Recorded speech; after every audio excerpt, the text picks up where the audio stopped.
बहुत बहुत स्वागत है। ये वीडियो बहुत ही इंपॉर्टेंट है, जिनका डीएवी में हुआ उनके लिए भी, जिनका नहीं हुआ उनके लिए भी। क्यों सर? क्योंकि लास्ट में हम बहुत ही इंपॉर्टेंट टिप्स देने वाले हैं। जो बच्चों का नहीं हुआ उनका क्या हो सकता है, और जिनका हुआ उनको डॉक्यूमेंटेशन क्या चाहिए, कितना फी लगेगा, क्या शेड्यूल्स चेंज हुए हैं, एफिडेविट कैसे बनेगा, मेडिकल सर्टिफिकेट क्या है, each and every micro details जो कि बहुत ज्यादा कंपल्सरी है। एक भी पॉइंट छूटा तो काम खत्म। तो लेट्स तो आज हम देखते हैं बहुत ही इंपॉर्टेंट चीजों को बहुत सलीके से देखने का हम प्रयास करेंगे, जहां पे हम समझने का प्रयास करेंगे कैसे इन चीजों को इंपॉर्टेंटली डीएवी का जो रिजल्ट आउट हुआ है उसके बाद ये चीजें क्या आई हैं, इनको हम बारीकी समझने का प्रयास करेंगे। Following documents are required time of admission. क्या क्या चाहिए? पहला है एडमिट कार्ड ओरिजिनल। जिन बच्चों का रिजल्ट आया है उनका ऑनलाइन जो फॉर्म निकला था वो ओरिजिनल डॉक्यूमेंटेशन चाहिए। ऐसा ना हो कि अगर डॉक्यूमेंटेशन की कमी के चलते ये चीजें प्रॉब्लम हो जाए, तो ध्यान से सलीके से इस वीडियो को ध्यान से देखिए, जो कि हर एक पॉइंट इसका इंपॉर्टेंट है। पहला क्या है? एडमिट कार्ड ओरिजिनल चाहिए। उसके बाद जो सेकंड पॉइंट निकल के आया है, photocopy of the self attested DOB certificate form with original for verification. Self attested photocopy तो चाहिए ही चाहिए, ओरिजिनल चाहिए वेरिफिकेशन के लिए।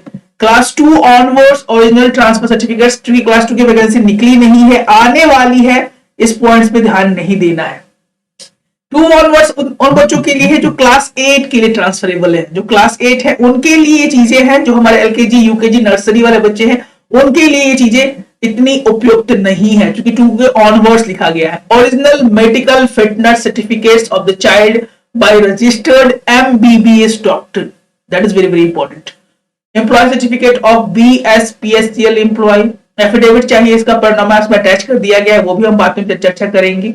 यूडीएसआई फॉर्म कंप्लीटली फिल्ड होना चाहिए। Photocopy of the Aadhaar card except nursery LKG UKG, nursery LKG और यूकेजी वाले बच्चे का नहीं चाहिए। 5 passport size photo, 2 stamp size photograph, एक फैमिली फोटो चाहिए with mother father for class nursery to 1। Family photograph एक चाहिए, जिसमें माँ पिताजी और बच्चे का फोटो चाहिए। किस किस क्लास के लिए? क्लास नर्सरी से लेके 1 वाले, नर्सरी एलकेजी यूकेजी 1। चूंकि 1 की वैकेंसी निकली नहीं थी इसलिए यहाँ पे उतना 1 के लिए ध्यान नहीं देना है। इसके बाद जो इंपॉर्टेंट है वो डेट ऑफ एडमिशन है। Only on the working days होगा 9:30 से 2 PM से। आप डेट ऑफ एडमिशन का भी एक बहुत बड़ा जो है इंपॉर्टेंट डेट आया है, उसको जरूर ध्यान दीजिएगा, नहीं तो आप उस दिन यानी पहले वाले नोटिफिकेशन को चेंज कर दिया गया है, न्यू नोटिफिकेशन निकाला गया है।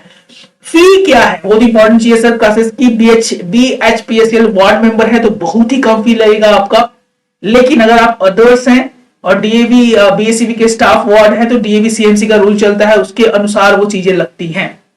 जनरल हम बात करते हैं एलकेजी यूकेजी बाल वाटिका, और 36,380 रुपीज आपको पे करना होगा।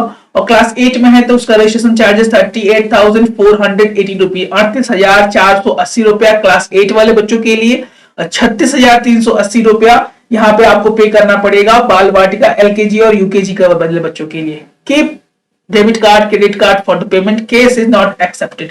जो कैश है वो एक्सेप्टेड वहां पे नहीं किया जाएगा। फी 1 paid is neither transferable not refundable, एक बार पे करने के बाद फी ट्रांसफरेबल नहीं है। Availability of school transport is not guaranteed, transport facility is not available for nursery LKG UKG. वहां पे कोई भी ट्रांसपोर्ट फैसिलिटीज इन बच्चों के लिए नहीं दी जाती है, वहां पे पेरेंट्स को ही लेके जाना होगा, लेके आना और लेके जाना होगा। Parents want school transport facilities may contact for the school counter, जिनको चाहिए वो वहां पे कॉन्टेक्ट कर सकते हैं। For class please see the website, website पे जानकारी दे दी जाएगी किस दिन से क्लासेस जो है वो प्रॉपर शुरू हो जाएगा। इसके बाद हम बात करें जो बच्चों का रिजल्ट आया है उनका हम डिस्क्रिप्शन में लिंक डाल देंगे, जहां पे क्लिक करके आप डायरेक्ट अपने रिजल्ट्स को चेक कर सकते हैं।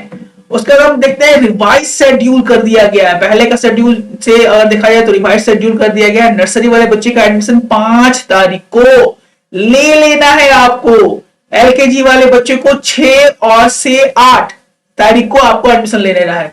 सो इंटरसेक्शन का रिजल्ट यहाँ पे है। डॉक्यूमेंट एफिडेविट फॉर्म क्या होता है सर? ये भी एक बहुत ही इंपॉर्टेंट फॉर्म, इसको एफिडेविट फॉर्म बोलते हैं। Before the notary public civil court से बनेगा ये। यहाँ पे फादर्स का name, son of that, residence, district, mother's, wife, RO, that we both confirm and declare through this affidavit that the date of birth of my son daughter is name date of birth, ये affidavit में सब चीजें लिखी जाती है जो कि civil court से आपको एक affidavit करा के लाना होगा through the court, that all the things is given and the name of the deponent father and guardian यहाँ पे signature चाहिए, name of the deponent mother and guardian यहाँ पे आपका signature चाहिए. Like and subscribe with notification bell for latest videos we are uploading on mission admissions 2024. Last में हम इस चीज का चर्चा करना चाहेंगे सर, जिन बच्चों का नहीं हुआ वो क्या करें, क्या रोते रहने से रिजल्ट्स आ जाएगा? नहीं, एकदम नहीं. हम लोग को बुलेट पॉइंट से बहुत बार ध्यान देना है, जो इंपॉर्टेंट टिप्स है उस पर ध्यान देना है, क्योंकि वैकेंसीज आती रहती हैं. इसमें जो वैकेंसी निकली थी वो एलकेजी, नर्सरी, यूकेजी और क्लास 8 के बच्चों की निकली थी. जो बच्चे इसमें नहीं हुआ है, बहुत सारे बच्चों का नर्सरी, एलकेजी और यूकेजी में सिलेक्शन नहीं हुआ है. कारण है कि 80% सीट्स वहां पर रिजर्व होते हैं और कुछ वार्ड्स वाले मेंबर्स के लिए, तो 20% सीट्स पर ही फाइट होता है और बहुत कम सीट्स पर ही सिलेक्शन हो पाता है. मान लीजिए 100 में से 4 ऐसे ऐसे करके, तो 100 में से 20 सीट्स पे ही आप फाइट कर पाएंगे. इसके बाद हम देखेंगे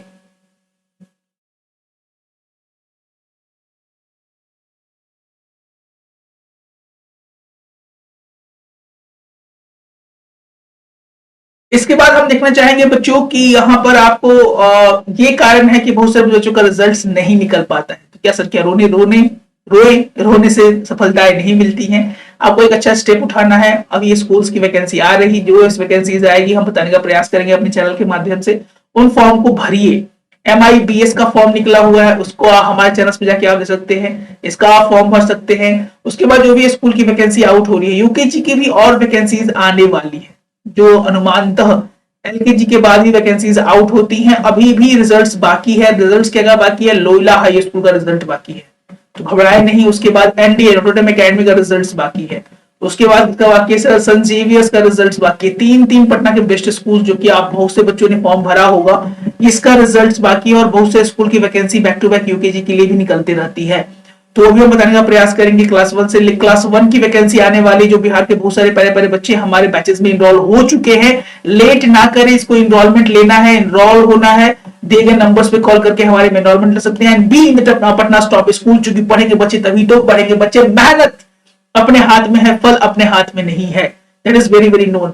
तो जो भी आप पटना के बच्चे स्कूल से सारे आप हमारे चैनल पे आपको मिलते जा रहे हैं, मिलते जाएंगे. बस ध्यान देना है, सब्सक्राइब करना है और सलीके से लगे रहना है. इफ यू हैव वाइजली और if you have any more problem regarding this, कि आपको सर पर्सनली हमसे मेंटरशिप चाहिए, you can call and have a counselling session with us. The number is given, that is 9472163206, जहां पे मैं और आप बस दो आदमी, जो हमारे पेरेंट्स काउंसलिंग करेंगे 1 to 1, जहां भी आपके बहुत सारे पेरेंट्स 1 to 1 से काउंसलिंग ले रहे हैं, उनको बहुत मदद भी मिल रही है. तो मिलते हैं अपने नेक्स्ट वीडियो में. तब तक स्वस्थ रहे, मस्त रहे. जय हिंद, जय भारत.